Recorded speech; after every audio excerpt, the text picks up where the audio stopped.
A partir de este momento, estamos contigo, contigo unidos, contigo y tus problemas.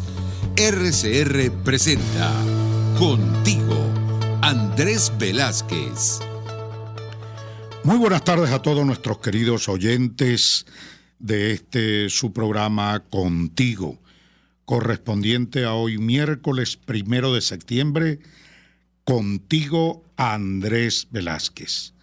Nuestro agradecimiento, como siempre, fraternal saludo para toda esa gran cantidad de oyentes, de gente que nos escucha y nos ve, porque esta es la radio que se ve a través de rcr750.com por YouTube y por @rcr750, repito, la radio que se ve.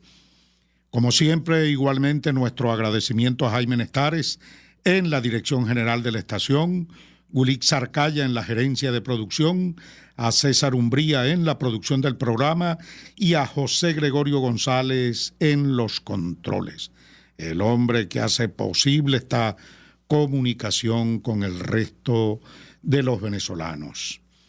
Como siempre y sin pérdida de tiempo, vamos a iniciar nuestros comentarios iniciales en esta primera sección del programa. Y hoy, por supuesto, tengo que abordar, noticia obligada, es el anuncio hecho por el G4 y algunos otros partidos que, por cierto, forman parte de la unidad, de su participación electoral para el próximo 21 de noviembre. Se formaliza lo que era un secreto a voces, porque todo el país sabía, en qué andaban estas organizaciones, trabajando sobre maquetas electorales, en las regiones promoviendo candidatos, y en eso andaban, de tal manera que al país esto no lo agarra de sorpresa porque, repito, era un secreto conocido por todo el mundo. Solo bastaba que lo anunciaran formalmente, como ocurrió el día de ayer en horas de la tarde. Y sobre ese anuncio es con lo que quiero abrir los comentarios del programa de hoy. Y lo abro de esta manera porque quiero ratificar en todas y cada una de sus partes el comunicado hecho público el 19 de julio de este año por la causa R, en la cual anuncia que no va a formar parte o no va a convalidar esta convocatoria fraudulenta a elecciones por parte de la dictadura de Nicolás Maduro. Eso lo hicimos el 19 de julio, con bastante antelación, porque también veníamos proponiendo a lo interno de la plataforma unitaria que esta era una discusión que tenía que darse con meses de anterioridad para hablarle claro al país, para que el país supiera exactamente a qué atenerse con relación a este proceso electoral. Sin embargo, no se dio el debate, se intentó varias veces, nunca se llegó a una conclusión y de nuevo se repitió la historia de que todo lo dejan para última hora, con el propósito no sé de qué, si será de sorprender o pretender esconder decisiones que la propia población intuye. Y en ese sentido, hoy quiero entonces ratificar razones por las cuales la causa R y otras organizaciones que están, tal como Encuentro Ciudadano, Proyecto Venezuela, en este caso representada por el segundo vicepresidente de la Asamblea Nacional, Carlos Berrizbeitia, y otras organizaciones políticas, han señalado, que no van a participar en esto. Razón por la cual comenzamos señalando que, es una decisión que no tiene unidad. Es una decisión que nos presenta divididos ante el país frente a ese evento electoral, y quiero destacar esto en primer lugar. No hay unidad para los efectos de esa convocatoria del próximo 21 de noviembre. Luego, en lo personal, yo califico esas elecciones de inútiles. Son unas elecciones inútiles. Alguien, como siempre suelo y he dicho en el programa, que hay gente que argumenta que tenemos que defender el voto votando. Yo pienso que eso no es así. Pienso que el voto se defiende estableciendo rigurosamente las protecciones que debe tener el voto para elegir. Para elegir. Porque, como bien se dice, las dictaduras necesitan gente votando y las democracias necesitan ciudadanos eligiendo. Y allí está la diferencia. No hay condiciones en la actualidad que nos permitan elegir. Y esto lo digo con absoluta propiedad, porque yo particularmente, en lo personal puedo decir, he sido víctima directa de los fraudes electorales que comete esta dictadura. He demostrado con prueba en mano, de manera contundente e irrefutable, un fraude electoral en el Estado Bolívar en las pasadas elecciones regionales del año 2017, y sin embargo todo el mundo sabe que no hubo respuesta de ningún tipo para subsanar el fraude que comprobamos. Y eso está a flor de piel. Eso nada ha cambiado en ese sentido. Y otros plantean que tenemos que ir acumulando espacios, ganar espacio para acumular fuerza. Eso funciona o pudiera funcionar si estuviéramos en un sistema democrático, pero estamos en una dictadura. Y en dictadura, olvídense eso de acumular fuerzas. La dictadura te da migajas, en todo caso, para sostenerse o para pretender justificar, como usan las elecciones, para camuflajearse en ellas, diciendo que hacen elecciones, como lo decía Maduro el día de ayer. Hemos hecho 28 elecciones en 21 años. ¿Y de qué valen esas elecciones si en Venezuela se vota pero no se elige? Eso, aquí se adjudican migajas por parte del régimen, porque tienen claro que ellos trabajan con un proyecto político a perpetuidad, con un proyecto político en el que definitivamente es permanecer en el poder de manera indefinida. Es un proyecto político totalitario donde la alternabilidad del poder no existe, tal como está señalada en la Constitución de la República. Entonces, es una elección, entonces, al final de cuentas, que no tiene ningún incentivo, que no tiene ningún aporte, no suma ningún aporte para el gran objetivo que dentro de las fuerzas democráticas establecimos en una oportunidad, que era luchar para ponerle fin a la usurpación del poder que ejerce Maduro en la presidencia de la República y, por supuesto, para restablecer la constitución y la institucionalidad del país, devolviéndole legitimidad de origen a la presidencia de la República, que hoy día no la tiene. El gran objetivo que siempre nos hemos planteado es sustituir entonces a Maduro y devolver legitimidad al ejercicio de la presidencia de la República, que hoy no la tenemos. De manera pues que esa falta de reconocimiento de Maduro es lo que implica para nosotros el planteamiento claro, concreto y preciso que la solución definitiva de la crisis política venezolana tiene que ver con la celebración de una elección presidencial en Venezuela democrática, transparente, confiable, verificable. Eso es lo que hemos venido planteando.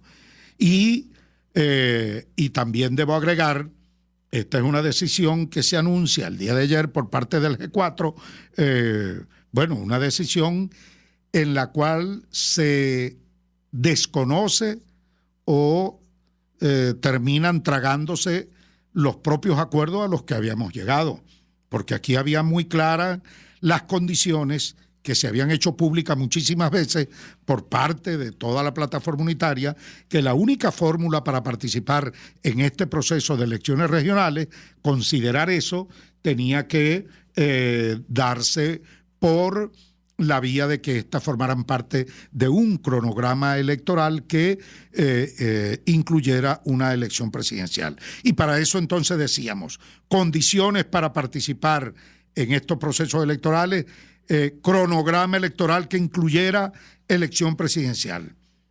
Hablábamos de condiciones y garantías para elegir. Y eso implica libertad para los ciudadanos, libertad en sus derechos políticos y civiles.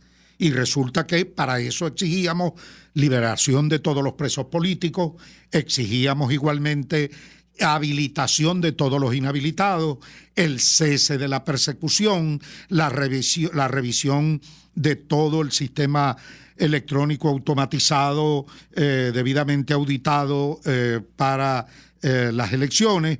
Hablábamos de un CNE imparcial, debidamente nombrado como debía ser, un CNE autónomo. Hablábamos de la condición de devolver los partidos que habían sido robados y que se los devolvieran a sus legítimas autoridades con sus símbolos partidistas, su tarjeta y todo esto, a sus legítimos representantes. Bueno, nada de eso ha ocurrido, razón por la cual entonces estamos frente a la participación de un proceso electoral como sea, a la buena de Dios, sin que medie por delante ninguna sola de las condiciones que habíamos acordado para poder participar en ese proceso electoral.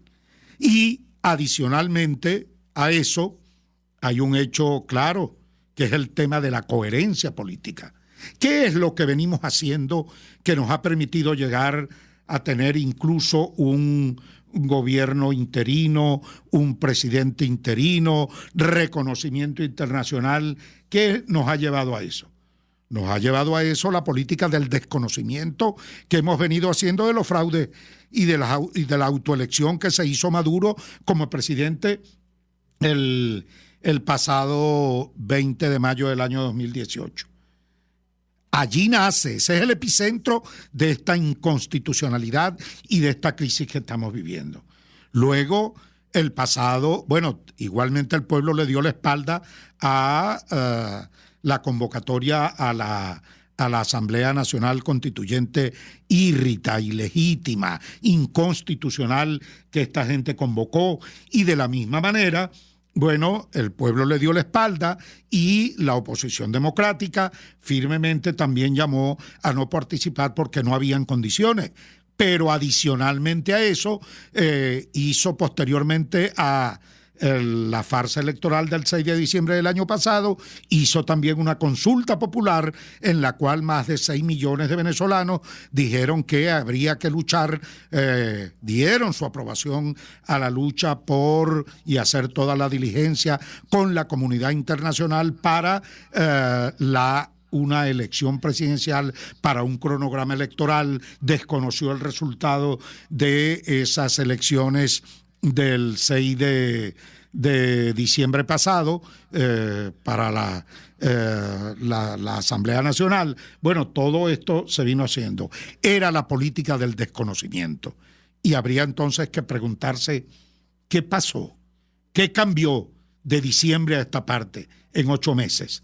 ¿Cuáles fueron las condiciones que cambiaron desde el punto de vista de libertad y democracia y garantías electorales y derecho a elegir de verdad en Venezuela para que hoy, sin explicación alguna, se cambie de estrategia política frente a la dictadura y se llame a una convivencia así, sin ton ni son, para participar en este proceso electoral? ¿Es que acaso el legítimo derecho que puede tener un activista en una región, un dirigente político en una región, en un municipio, su legítimo derecho a aspirar, a tener a un cargo de concejal, de diputado al Consejo Legislativo o alcaldía al gobernador, eso puede estar por encima del interés de la nación. Es que pusimos entonces las cosas al revés.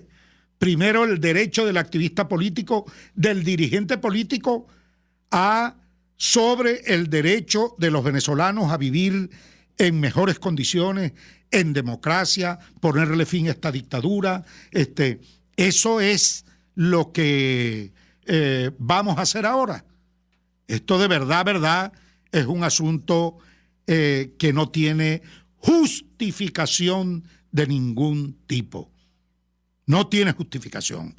No puede haber ningún otro interés de carácter político, personal, de vanidad personal o interés partidista que se le pueda poner por encima al interés nacional, al interés de Venezuela, a la necesidad de vivir en democracia, a la necesidad de superar esta tragedia de pobreza, ruina, de persecución, de tortura, de violación de derechos humanos, de liquidación del salario, de liquidación del empleo, de quiebra de todo el aparato productivo nacional, de liquidación del sistema de salud en Venezuela, de los servicios públicos en el piso. Eso tenemos que superarlo y esa es o tiene que ser la preocupación y el primer y mayor compromiso que pueda tener cualquier luchador político democrático hoy día.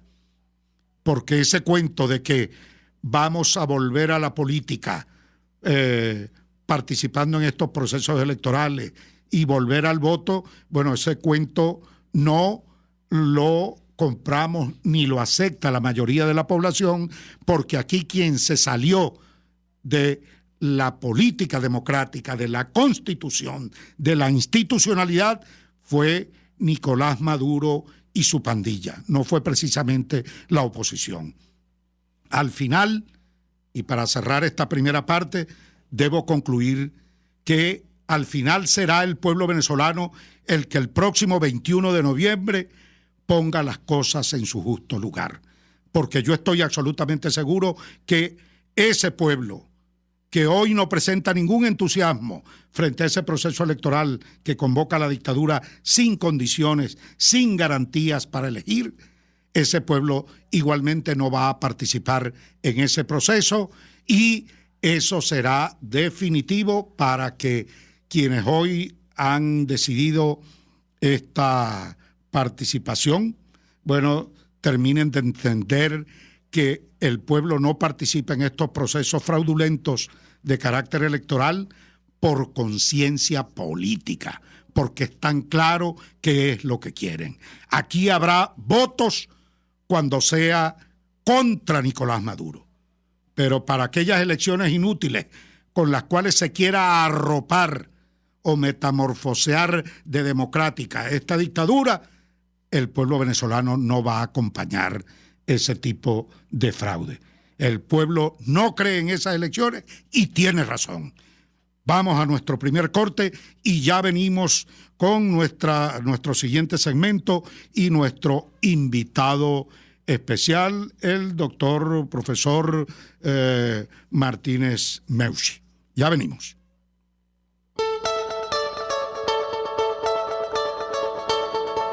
Les estamos presentando Contigo, el espacio donde tú y tus dirigentes se escuchan, solo por RCR 750. Puedes seguirnos en nuestras redes sociales, en Twitter, @RCR750, la radio que se ve. Mis amigos, quiero hablarles de Dilab Biodiagnóstica, un nuevo laboratorio clínico con un concepto original.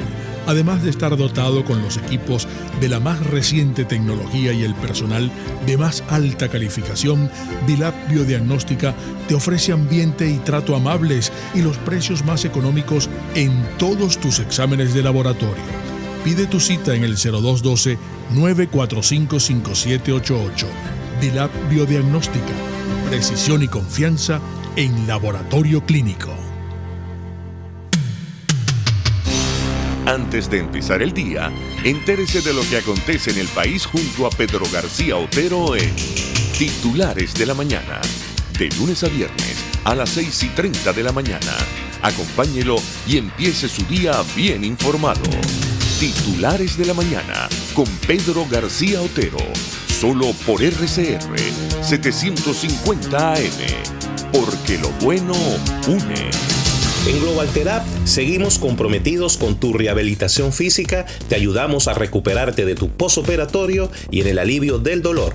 Búscanos en el Centro Comercial Multiplaza Paraíso Nivel Empresarial 2 a través de Twitter e Instagram o llámanos al 0412-256-1104. Y no olvides lavarte las manos con agua y jabón y cumplir con el distanciamiento social. Global Therapy y despídete del dolor. Voz de América. Información precisa, completa, veraz, objetiva e independiente. Directo a tu pantalla. De lunes a viernes a las 2 de la tarde por RCR 750. RCR 750 AM. Porque lo bueno une.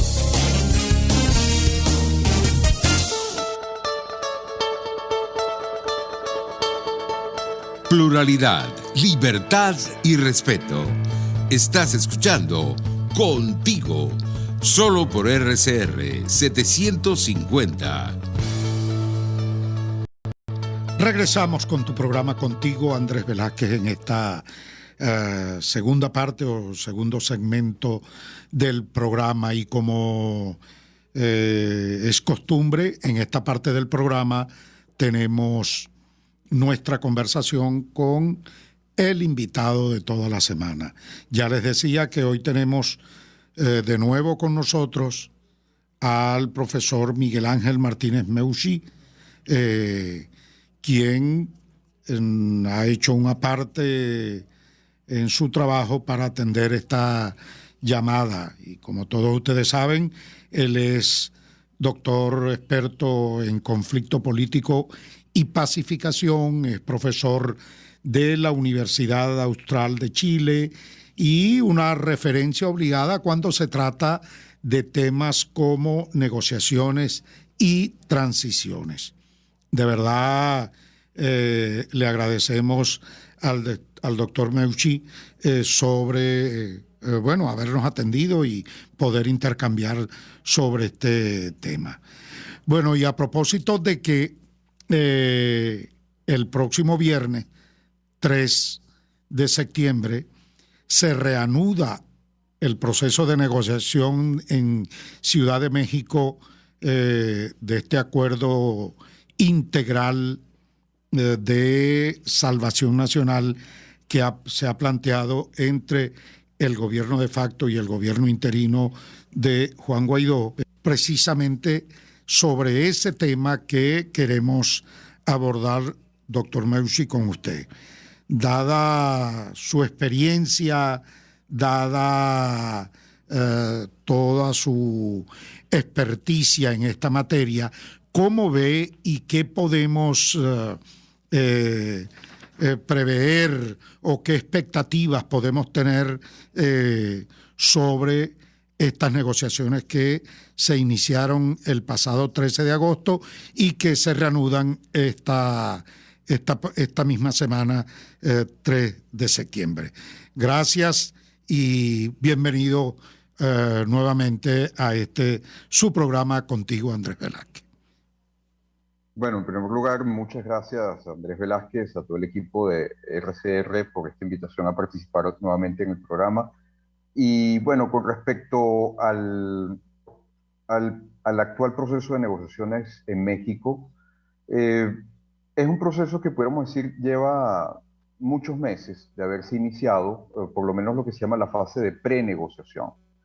De hecho, recordaremos que hace 2 años, en el 2019, también Noruega intentó, la posibilidad de conducir algún tipo de proceso de facilitación o mediación entre el chavismo y la oposición venezolana. En aquel momento, justo en un momento, en el cual se incrementaron las sanciones de los Estados Unidos, Maduro se levantó de la mesa y aquello quedó un poco detenido. No obstante, ya desde el año pasado, desde el 2020, se han venido manteniendo conversaciones, contactos entre chavismo y oposición con apoyo de la facilitación noruega. Recordemos que Noruega es un país que ha hecho de la promoción de la paz en el mundo un elemento fundamental de su política exterior y tiene una preparación técnica bastante importante en este sentido, reconocida internacionalmente. Pues bien, ha sido empleada para, durante la primera mitad de este año, conducir lo que desde el punto de vista técnico en estos procesos se conoce como la fase de prenegociación. ¿En qué consiste esta fase? Bueno, en la posibilidad de que el facilitador o mediador, ya hablaremos un poco de la distinción entre ambas categorías, va comunicándose con las partes en conflicto por separado, lo que se llama los movimientos pendulares. El facilitador se comunica por separado con las partes que pudieran integrar un diálogo o una negociación, con la finalidad de ir limando asperezas, de ir estableciendo canales de comunicación, de ir tratando de interesar a las partes en la posibilidad de sentarse en una mesa de negociación propiamente dicha, y sobre todo conocer los puntos que las partes estarían dispuestos a discutir. Por lo tanto, ¿cuál sería la agenda? O sea, la negociación se conduce con la finalidad de crear algún vínculo de confianza entre las partes en conflicto y establecer los puntos de una agenda de negociación propiamente dicha. Bueno, lo que ha empezado hace un mes con la primera ronda en agosto y lo que va a continuar con la segunda ronda de negociaciones ahora en septiembre es la fase de negociación propiamente dicha. Ya se instala la mesa en un sitio específico que alberga a los negociadores y ya hay una agenda de negociación que de alguna manera ha quedado perfilada en el memorándum de entendimiento que se dio a conocer hace un mes. Ahora, ¿qué podemos decir en este momento con lo que más o menos se sabe públicamente? Porque obviamente en este tipo de procesos hay una gran cantidad de información que se mantiene bajo reserva, porque eso de esa reserva a menudo depende la posibilidad de que los diálogos puedan ser fructíferos y continuar en el tiempo. Pero lo que sabemos es un poco cuáles son los puntos de la negociación que están esbozados en esos 7 puntos del memorándum de entendimiento, y podemos también ver el lenguaje que se ha empleado para la redacción de dicho documento y la puesta en escena que tuvo lugar hace unas semanas, en donde hemos conocido a parte de los negociadores del gobierno, de la oposición, etcétera, y todo lo que eso significa. ¿Qué podemos un poco esperar? Bueno, para simplificar y no dar demasiadas vueltas, creo que es un proceso de negociación que está enfocado en un intercambio de sanciones por elecciones. Hay muchos puntos que se están tocando o que se ha hablado de la posibilidad de abordar a lo largo de la negociación, pero cuando analizamos el memorándum de entendimiento, la conducción de los diálogos hasta ahora, las declaraciones de las partes involucradas, vamos a ver muy claro que, por un lado, el chavismo desea que las sanciones sean levantadas, las sanciones que le han impuesto la Unión Europea, sobre todo los Estados Unidos, y tener el reconocimiento absoluto de ser gobierno soberano de Venezuela, lo cual, entre otras cosas, le permitiría recobrar el control de los activos del Estado venezolano en el exterior. Ejemplo Citgo, ejemplo monómeros, el oro en Inglaterra, etc. Esos son los intereses fundamentales. Mientras que por el lado de la oposición, lo que se está negociando sobre todo es la posibilidad de participar en elecciones libres o medianamente libres, ¿no? Ahí está un poco el punto de la polémica al respecto. Ahora bien, han quedado por fuera... incluya unas elecciones presidenciales, un cronograma. Claro, sí. Claro, se ha hablado incluso, eso está en uno de los puntos del memorándum, que esto incluye un cronograma. ¿Por qué el cronograma es importante? Porque la idea es que se pueda llegar a una negociación que prevé a futuro cuáles serían las fases para poder llegar a unas elecciones verdaderamente libres, abiertas, justas y competitivas. Y no lo que a veces pudiéramos llamar una negociación striptease, por decirlo de alguna manera, en donde poco a poco se van mostrando ciertas cosas, pero no terminamos de estar de acuerdo hasta el final, y después de muchos meses de negociación quizás no tienes nada al final, ¿no? Entonces, por eso es importante que sea un cronograma y no condiciones que se van dando paulatinamente, que es lo que hemos visto a lo largo de este año, ¿no? Hasta este momento hemos visto algunos gestos, como la incorporación de Roberto Picón al CNE, como por ejemplo la devolución de la tarjeta de la unidad, pero todo esto es lo que yo llamaría un poco una negociación striptease. Hasta ahora no hay un cronograma en donde sepamos a ciencia cierta cuáles son las fases que permitirían el cumplimiento de los requisitos necesarios para hablar de unas elecciones verdaderamente libres, ¿no? Ese es uno de los principales reclamos de la oposición. ¿Qué cosas es importante tener en mente? Hay muchos temas de Estado que no están involucrados en la agenda. Entre otras cosas porque el involucrar esos temas obviamente haría más difícil la posibilidad de llegar a un acuerdo. Esos temas, desde mi punto de vista, son los temas que más directamente importan a los venezolanos. Los temas que tienen que ver con la crisis humanitaria, los temas que tienen que ver con la vacunación, que tienen que ver con la recuperación económica. Esos temas están involucrados de forma abierta, general, en los 7 puntos de la agenda de negociación. Pero toda la mecánica que hemos visto, todo el manejo diplomático, todo el manejo político, la participación de gobiernos extranjeros, todo parece enfocar el asunto hacia un tema de elecciones por sanciones. Y esto incluso ayer, ¿sí? En una locución de Maduro, decía, anunciando que se van a sentar el próximo 3, decía que ahora van por la recuperación de los activos y la eliminación de las sanciones, que eso es lo que ellos van a poner sobre la mesa ahora. Lo ratifica, es decir, el comentario que usted hace, bueno, va en esa dirección. Sí. Exactamente. Y de alguna manera, es así que ahí hay un problema que quizás a veces no se ventila abiertamente, pero bueno, si hacemos análisis de la situación, pues hay que decirlo. Se trata de entender qué es lo que está pasando.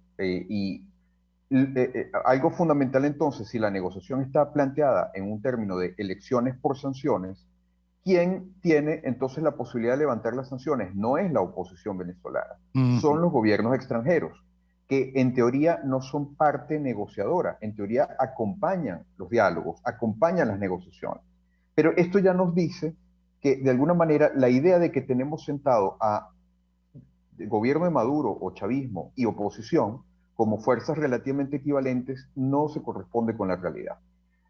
Tal como hemos sostenido en otras oportunidades, lo que realmente existe es una asimetría de poder tremenda en este momento entre el tipo de poder que ejerce el chavismo, que básicamente tiene que ver con la posibilidad de ejercer violencia, y una oposición que está severamente perseguida, fracturada, disminuida, que se debate entre el exilio, la imposibilidad de financiarse, la incapacidad de poder competir en condiciones de normalidad porque no existen esas condiciones en este momento, y que también tiene sus disensiones internas, ¿no? Y sus debates internos. No, y además entonces, yo creo que hay una debilidad, profesor, que es que parte integrante de la delegación, bueno, ha sido perseguida, son una especie de rehenes del mismo régimen. Ahora se va a incorporar, tengo entendido, a Freddy Guevara, bueno, que ellos acaban de poner en libertad y tiene condiciones específicas de presentación. Roberto Enrique, que salió de la Embajada de Chile, luego Tomás Guanipa, que dejó ¿cómo se llama? Embajada colombiana de Guaidó, para ir a la delegación, pero que ahora lo anuncian como candidato aquí también. Todo eso pienso que le afecta de manera negativa la negociación, digo. Claro, entonces esto creo que las personas que conocen el proceso y las circunstancias estarían todos de acuerdo, porque forma parte de la realidad, estos son los hechos, ¿no? Ahora, en lo que viene el debate público tiene que ver acerca de, considerando que esto es así, la negociación es positiva y se puede esperar algo positivo de ella o no, cabe esperar demasiado de ella, por lo menos desde el punto de vista de lo que sería una relativa recuperación de las condiciones de la democracia en Venezuela. Ahí es donde entramos en el terreno quizás más de la opinión y de la perspectiva o de las expectativas, ¿no? Y no tanto en el análisis de los hechos, porque estamos hablando de lo que esto puede ser a futuro. Las personas que podemos llamar optimistas consideran que primero y principal en este momento la oposición necesitaría reconstituirse, necesitaría recuperar la vía electoral y, por así decirlo, mejor eso que seguir en una situación en la que en teoría no se ha avanzado demasiado. Las personas que pudiéramos decir tienen una perspectiva distinta, más crítica con respecto al proceso de negociación actual, en primer lugar, hacen ver que en estas condiciones ceder, digamos, lo que tiene que ver con las sanciones es ceder cualquier posibilidad de tener peso en una negociación a partir de ahora. Si las sanciones se quitan, se eliminan, ¿cuál sería el instrumento de negociación de la oposición y de la comunidad internacional democrática que mantiene una posición crítica con respecto a Maduro y compañía? Las sanciones son el único instrumento hasta este momento que tiene la capacidad de sentar en una mesa de negociación al chavismo. Levantarlas significaría, bueno, quedar sin herramientas para una negociación. Por otro lado, tenemos los precedentes. Comparto los precedentes, claro. Tenemos los precedentes de las negociaciones anteriores. Recordemos que ya hubo un proceso de negociaciones parecido durante el gobierno de Hugo Chávez y con Maduro ya tenemos 4 procesos anteriores. Procesos de los cuales, o mejor dicho, en los cuales el chavismo nunca se comprometió a cumplir algún punto en particular. Entonces, ¿qué perspectivas tenemos? Y aquí yo entro en mi propia opinión y en mi propia especulación, por decirlo de alguna manera. Yo creo que esta negociación tiene, a diferencia de las anteriores, se ha concentrado en algo mucho más concreto. A pesar de que los 7 puntos de la negociación quieren hacer ver como que vamos a hablar de muchos temas, en la práctica esto es elecciones por sanciones. El hecho de que la agenda se reduzca técnicamente puede conducir los diálogos hacia algún tipo de acuerdo, porque es una agenda más sencilla. Eso por un lado. Pero un acuerdo, por supuesto, de carácter limitado. Un acuerdo que puede tener que ver con lo electoral y las sanciones. La pregunta es, por ejemplo, si a los venezolanos, al ciudadano de a pie, esto lo conduce a una situación mejor a la que tiene ahora. Esto no pretendo contestarlo, lo dejo en el aire porque no sabemos lo que va a suceder. Planteo mi inquietud al respecto.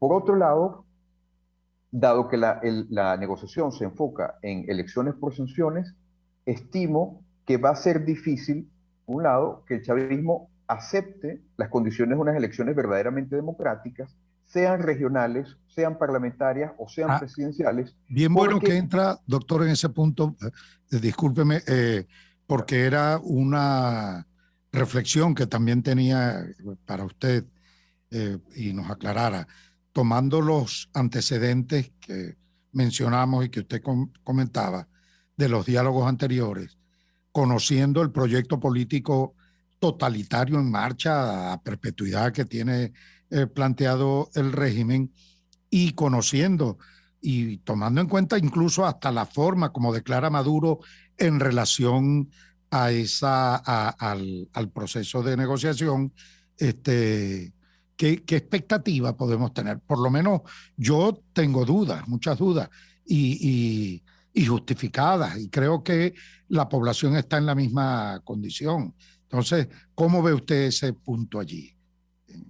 Sí, aquí, bueno, siempre a veces se consulta a los politólogos o a los especialistas y bueno, a veces hay como puede haber como la sensación de que uno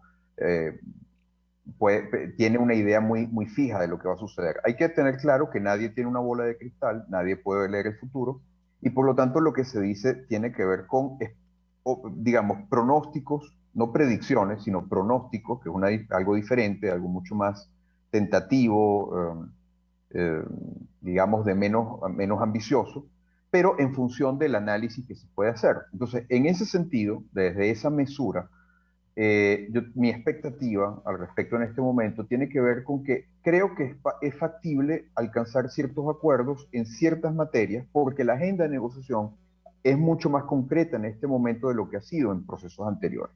Pero esto al mismo tiempo nos conduce a dos cosas. Primero, acuerdos de menor alcance que posiblemente impacten de forma muy reducida la vida de los venezolanos, ¿no? Las condiciones de vida de los venezolanos que, como todos sabemos, son terribles en la actualidad.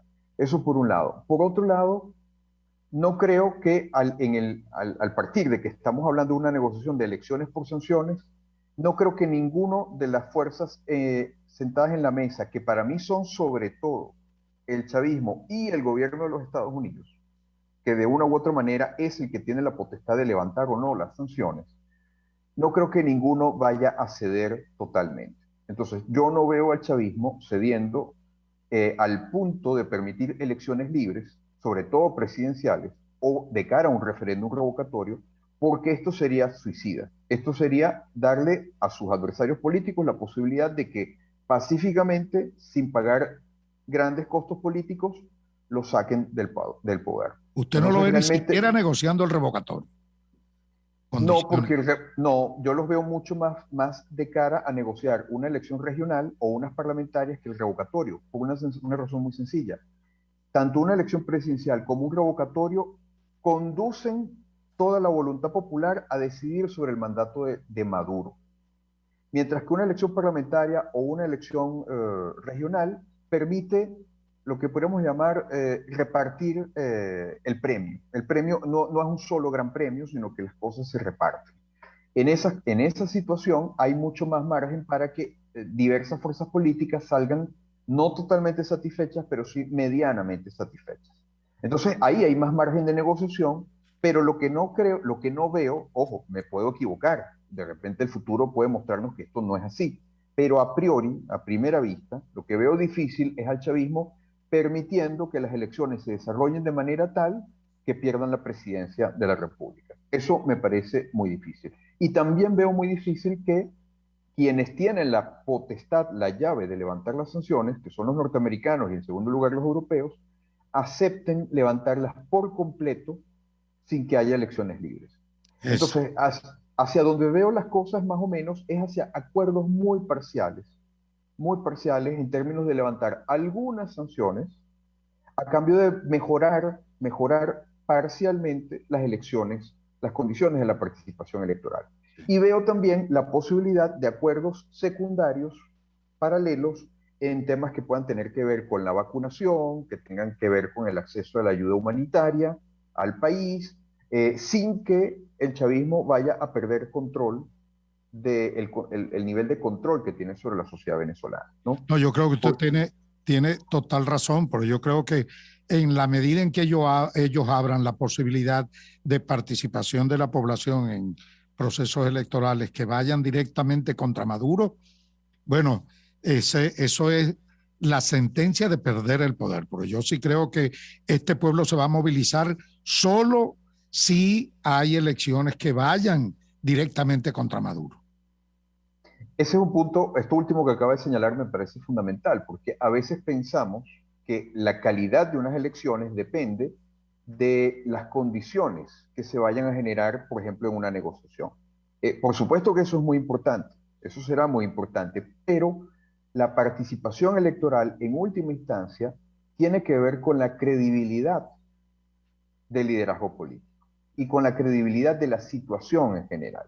Y creo que parte importante del problema actual tiene que ver con la progresiva pérdida de credibilidad de buena parte del liderazgo político, tanto del chavismo como de la oposición, porque precisamente en la medida en que se acepta ir a unas elecciones que no son verdaderas elecciones, porque la gente no puede elegir entre un rango muy estrecho de figuras que están todas controladas por el chavismo, en esa medida se pierde credibilidad. Y la persona, el ciudadano, difícilmente va a votar en un proceso en el cual no cree.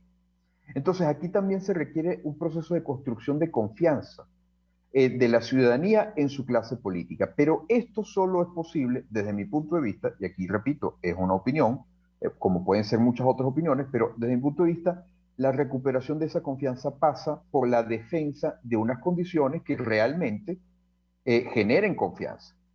Porque si no, esto es como que usted va a ir a comprar un producto, imagínense, no sé, va a comprar una olla o va a comprar un vehículo y cuando llega y le ofrecen el vehículo, resulta que el vehículo tiene los cauchos pinchados, no enciende, las luces no prenden, y entonces uno dice, bueno, pero igual quiere que se lo paguen. Y dice, bueno, yo no te puedo comprar una cosa que no camina. Claro, pero es una estafa, así es. Exactamente. Entonces creo que es muy importante no solo la negociación, sino hablarle con la verdad a la gente y decirle a la gente, mire, este carro no camina. Y yo tengo que ser muy franco con usted y decirle, yo no le puedo vender a usted un carro que no camina. Y si le voy a vender un carro de, qué sé yo, quizás de una calidad inferior, pero por lo menos tiene que ser algo que la persona que quiere confiar en esto diga, bueno, yo entiendo que no es lo mejor del mundo, pero con esto yo puedo andar. Pero Así es. Algo no se así le como puede lo que decir yo a la viví en gente algo Bolívar, como lo que viví en correcto, Bolívar directamente. Sí. correcto. Que, bueno, la gente votó, pero no pudo elegir. Efectivamente, no se respetó. Exactamente, calza perfectamente el símil que hace con todo esto. Efectivamente. Entonces, claro, yo lo que veo en definitiva, como para tener una conclusión con respecto al proceso, creo que es una iniciativa importante. Creo que ha habido un trabajo muy significativo de Noruega, del gobierno de Noruega. Hay un manejo también diplomático de una serie de países muy importantes. Eh, por supuesto, todo el mundo quisiera una solución pacífica y negociada a este problema. En eso estamos totalmente de acuerdo. Pero una cosa es eso y otra cosa es negociar mal. Entonces, yo a lo que creo que es importante no perder de vista es que uno no puede suscribir acuerdos que no mejoran la situación de los venezolanos. Porque para eso nos quedamos donde estamos, pero no se avala con un acuerdo, ¿no? O sea, si uno va a firmar, si uno va a avalar un acuerdo, tiene que ser porque ese acuerdo tiene las condiciones que realmente mejoran la situación de las personas. De lo contrario, esto es suicida para la oposición, desde mi punto de vista, porque uno está avalando una línea de acción que no incrementa la credibilidad del liderazgo político. Y si el liderazgo político pierde la credibilidad, pierde todo. Sí, señor. Yo digo que puede tener una alcaldía sin recursos, que con el nombre en la puerta que dice alcaldía, pero no va a tener la confianza del ciudadano. Y eso sí es muy grave. Por eso es que la gente no cree, efectivamente. Doctor, ya para finalizar, nos quedan unos 4 minutos. Yo quiero hacer un comentario de un artículo suyo, que lo tengo acá, sobre el tema de los 20 años de la Carta Democrática, sobre la Carta Democrática de la Organización de Estados Americanos. Y allí usted expresa una preocupación que es válida, que la debemos tener todos, que es, usted afirma que la realización de elecciones presente en cada vez más países no necesariamente garantiza la vigencia de un orden genuinamente democrático. Y yo creo que eso calza perfectamente en la situación venezolana, porque eso de la cual se ufanaba ayer Nicolás Maduro, diciendo que aquí en 21 años llevan celebradas 28 elecciones, pero resulta que aquí se vota pero no se elige, al final de cuentas, que la gente no tiene libertades suficientemente, que los partidos políticos están secuestrados, que le quitaron los símbolos, que el sistema automatizado no se revisa, no se audita. Bueno, todo este conjunto de situaciones que se vienen alegando para la transparencia del proceso electoral, la observación internacional y todo esto, y que, tal como usted dice, estos regímenes pudieran terminar cobijándose o tratando de mimetizarse en procesos electorales que permite votar pero no elegir. Un poco eso es, me entiendo a lo que intenta plantear en este artículo tan interesante. Sí, en efecto, este 11 de septiembre, o sea, en 10 días, se cumplen 20 años de la firma de este documento. Se firmó el mismo día que del atentado terrorista en las Torres Gemelas de los Estados Unidos, ¿no? De Nueva York. ¿Y por qué todos los países de la OEA deciden firmar este documento? Porque en el 2001 tenía algunos meses de haber salió en el año 2000, Alberto Fujimori en Perú. Y Fujimori era por así decirlo, el típico dictador del siglo XXI, ya, ¿no? Como tantos otros. ¿Por qué? Porque era una persona muy popular, era una persona que podía ganar elecciones, pero que no gobernaba de acuerdo con los principios de un orden constitucional, ¿no? tenía popularidad, pero usaba la popularidad para gobernar dictatorialmente. Entonces, esto, digamos, cambia la perspectiva general con respecto a lo que son las dictaduras. En el siglo XX, las dictaduras más comunes eran dictaduras que sencillamente impedían las elecciones, que evitaban las elecciones. Pero lo que estamos viendo en el siglo XXI son regímenes que hacen elecciones, que nombran Corte Suprema, que nombran parlamentos, etcétera, pero que realmente no dejan operar las reglas de la democracia. Ajá. Y que Es decir, adulteran el funcionamiento de las usan elecciones. herramientas de la democracia para imponerse. Correcto, sí. Correcto. Entonces, esto tiene la ventaja para los autoritarios, para las autocracias, de generar una imagen de democracia. Y parece que de esa manera no se vive tan mal, ¿no? Cuando en realidad son dictaduras mucho más eficaces porque enfrentan mucha menos oposición, porque sus mecanismos de mantenerse en el poder son menos descarnados, generan menos rechazo, etc. Pero esto no las hace necesariamente menos autoritarias, no necesariamente. Entonces, claro, la Carta Democrática es el compromiso hemisférico que se dieron los países de las Américas para generar herramientas de presión multilateral hemisférica sobre aquellos gobiernos que se apartaran del ejercicio de la democracia. No solo porque no realicen elecciones, sino porque no cumplen las normas mínimas de un orden constitucional. ¿Y qué es lo que vemos un poco en peligro hoy en día? Y esto pudiera ser uno de los riesgos que se están corriendo en la mesa de México, que al firmar algunos acuerdos se llegue a la posición de que se puede tolerar a un régimen que no es verdaderamente democrático y que se puede vivir con elecciones que no son reales, que no son tales, pero bueno, son, como decían por ahí, medianamente potables, ¿no? Eso es peligroso. O sea, de aceptar que el hemisferio acepte coexistir con regímenes de estas características es peligroso porque estamos abriendo la puerta a que hoy en día es Venezuela, hoy en día también es Nicaragua, pero esto puede terminar extendiéndose por toda la región. Y ahí está el estatus de Cuba.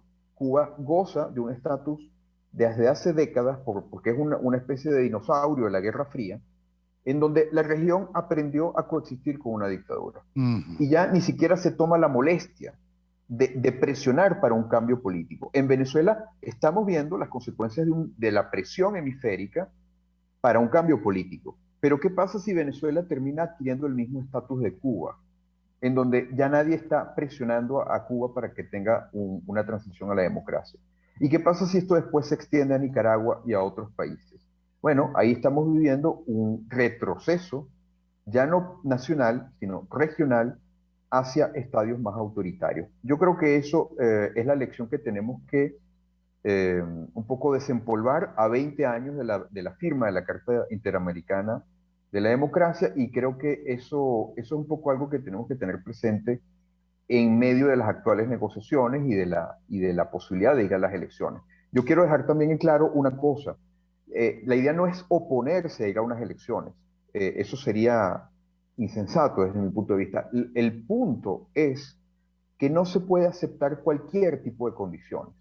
No es lo mismo, o sea, no se puede uno comportar exactamente igual ante unas elecciones verdaderas y ante unas elecciones fraudulentas. Tiene que haber un cambio de conducta, un cambio de actitud en mi posición ante un proceso que es fraudulento. Porque si yo me comporto exactamente igual que ante unas elecciones normales y saludables, yo estoy deponiendo automáticamente todas las causas de la lucha por la democracia.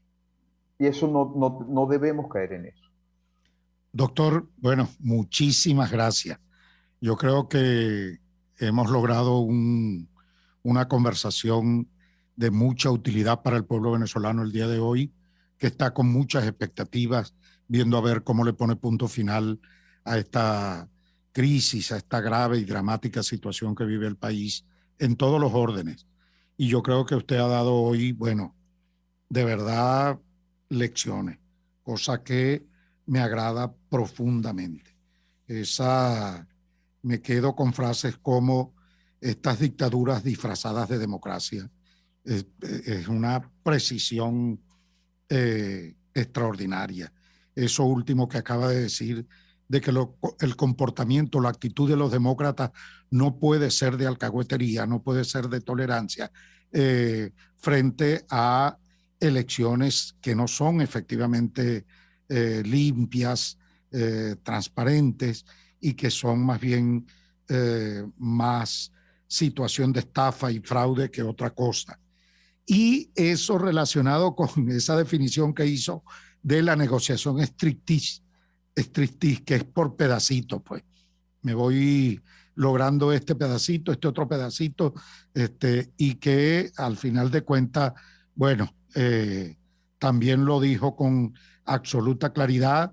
Hay que ver qué cosas pueden irse acordando, porque igualmente migajas no pueden aceptarse. Yo de verdad le agradezco profundamente y lo invito nuevamente para una próxima oportunidad a hacerle seguimiento con esa condición de seriedad con la que usted asume el análisis de esta situación política y esta negociación que estamos realizando hoy día en Venezuela. Muchísimas gracias. Un gran abrazo. Gracias de verdad. Gracias a usted y gracias a todos los oyentes. Que estén bien. Feliz tarde.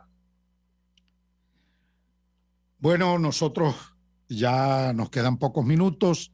Vamos a concluir nuestro programa. Yo no quiero concluirlo sin antes hacer un comentario relacionado con estas tragedias de carácter natural que se vienen dando por las torrenciales lluvias, aguaceros que se vienen sucediendo en distintos estados del país, entre los cuales debo destacar el tema de Mérida. Hay varios estados, está incluso el estado Bolívar, está Apure, está Vargas, Miranda incluso, pero creo que la situación más severa, más dolorosa, que ha cambiado las condiciones de vida de nuestra gente de manera radical en el estado Mérida, en estos pueblos de Tovar, Mucuchíes, en toda esta zona que ha sido verdaderamente dura, afectada, en Santa Cruz de Mora, en todo ese valle de Mucuchíes y otras poblaciones del páramo que también han sido afectadas, que han sido desbordadas por las lluvias y cuyos pobladores hoy día están prácticamente a la intemperie. Yo quiero aprovechar estos minutos finales sencillamente para sumarme al llamado de la Iglesia, a la cual quiero felicitar por su temple, por su coraje, por su valor para enfrentar incluso a aquellos que han pretendido impedir la llegada de la ayuda. Hemos visto imágenes donde el arzobispo de Mérida ha estado firme, plantado frente a algún representante militar que ha querido impedir la llegada de la ayuda que por vía de Cáritas ha organizado la Iglesia venezolana. Nos sumamos al llamado que ellos hacen para que todo aquel que tenga la posibilidad de donar ropa en buen estado, cobijas en buen estado, agua, alimentos no perecederos, bueno, todo esto, medicinas, por favor háganlo llegar porque, bueno, a los teléfonos y a las direcciones que Cáritas ha puesto a la orden en cada uno de los centros de acopio en todo el país para recolectar esta ayuda para nuestros hermanos merideños, porque no podemos ser indiferentes ante esta tragedia humana. Ayudemos a Cáritas y a toda esa sociedad civil que también se ha dado cita en el estado Mérida para ayudar a nuestros compatriotas que la están pasando muy mal. Bueno, llegamos al final del programa. Agradecemos al doctor Martínez Meucci por su participación una vez más. Agradecemos a todos ustedes por su audiencia y nuestra invitación para la próxima semana, miércoles, a su programa Contigo, Andrés Velázquez. Buenas tardes.